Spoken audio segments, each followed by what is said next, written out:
Best health packages up to 80% discount. Tirumala Diagnostics. నమస్తే రమగారు. నమస్తే జయ. రమగారు, మనము సముద్రాల దగ్గర గవ్వలతో చేసిన కొన్ని ఐటమ్స్ కనిపిస్తూ ఉంటాయి.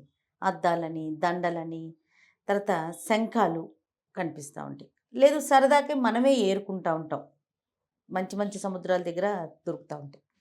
అవి అసలు ఇంట్లో పెట్టుకోకూడదని నేను విన్నానండి. ఇంటికి తీసుకురాకూడదు, ఇంట్లో పెట్టకూడదు గవ్వలు లాంటివి. శంఖాలు అయితే మరీ ముఖ్యంగా పెట్టుకోకూడదని. కరెక్టేనా? అసలు పెట్టుకోవచ్చు అంటారా?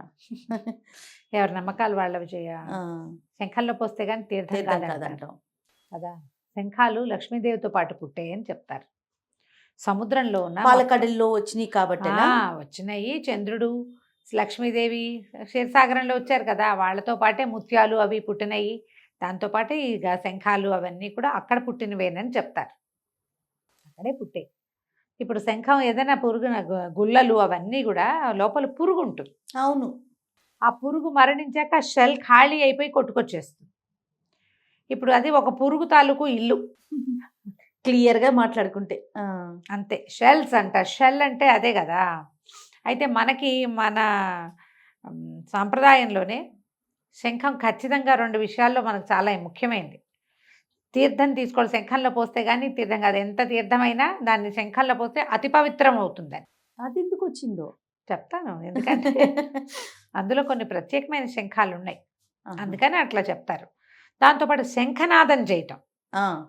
ఈ శంఖనాదం ఎప్పుడు చేసుకుంటాం? మన ఇళ్లలో మన వైపు చెయ్యం. ఈ నార్త్ ఇండియాలో కొన్ని చోట్ల ఖచ్చితంగా ఇళ్లలో శంఖం మూ అని పూరిస్తారు. బెంగాలీలు కదా వాటిలలో బాగా కనపడతాయి. అవి సాధారణంగా సామూహిక పూజల్లో, దేవాలయాల్లో, మఠాల్లో, పీఠాల్లో తప్పకుండా శంఖనాదం చేస్తారు.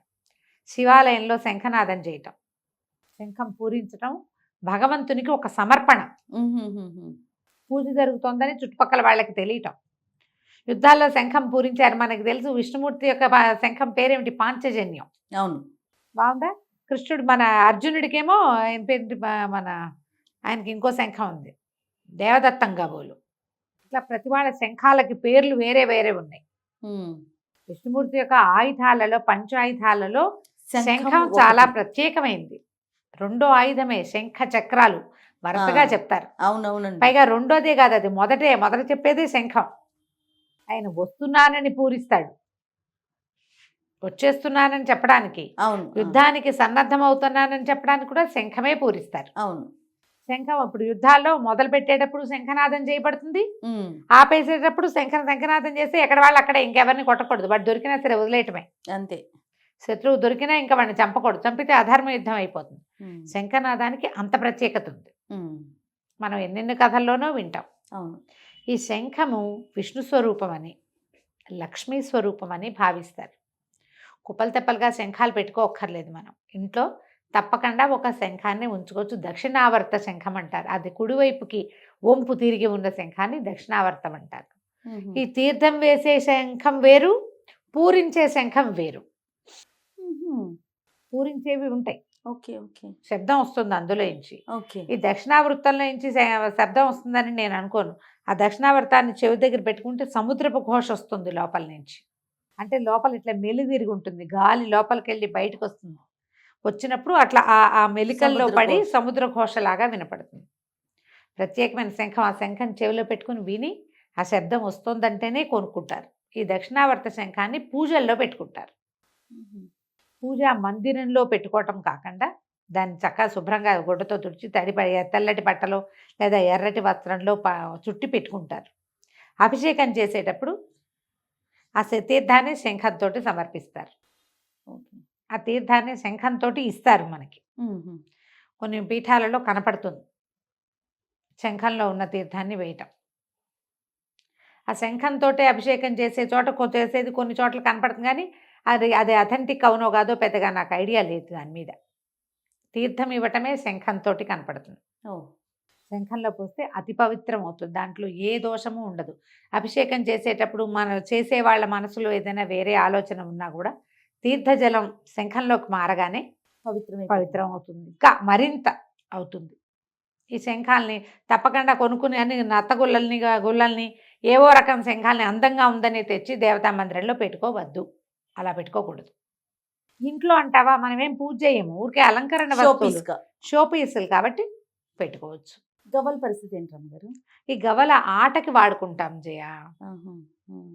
గవ్వలు ఆటకి వాడతారు, పిల్లలు ఆడుకుంటారు, రాత్రిళ్ళు ఆడకూడదని చెప్తారు, అది మంచిది కాదంటారు. గవ్వలు తెచ్చుకోవచ్చు మనం, అది మా ఆల్చిప్పలు ఆల్చిప్పలు. ఆల్చిప్పలు తెగ్గుని ఏరుకొచ్చేస్తాం.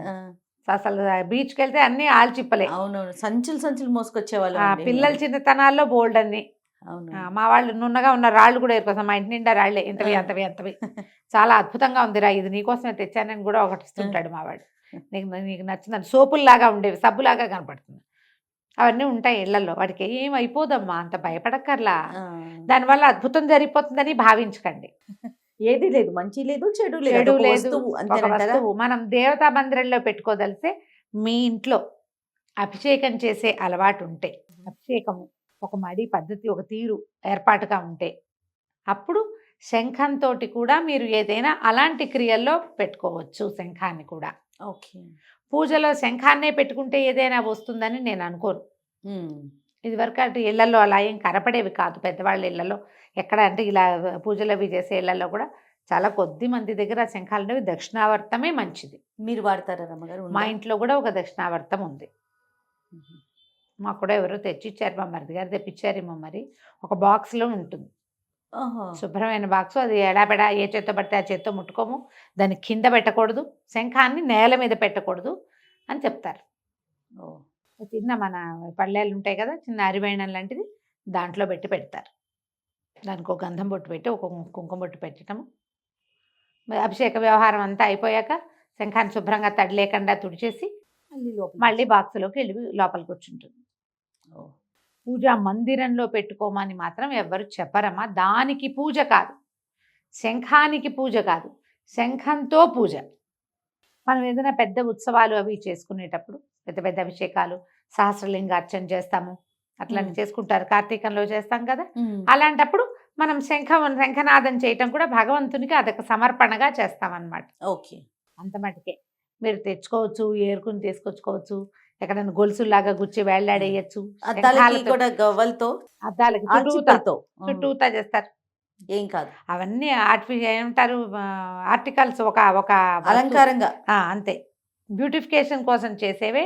దానివల్ల మీకు వచ్చే మంచి లేదు, పోయే చెడు ఏం ప్రాబ్లమ్స్ ఏం కాదు, పర్వాలేదు. పూజలో పెట్టుకోవడానికి మాత్రం మీరు అన్ని ఊళ్ళల్లో కనపడే శంఖాలు తెచ్చుకోబోకండి.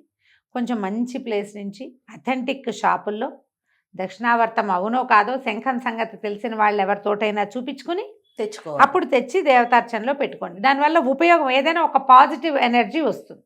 రైట్, అంతే, అంతకంటే పెద్దగా చెప్పడానికి ఏం లేదు. భయపడాల్సిన పని అయితే లేదనుకుంటాను నేను. అది అంతే. రైట్ రమ్మ గారు, నమస్తే. నమస్తే జయ.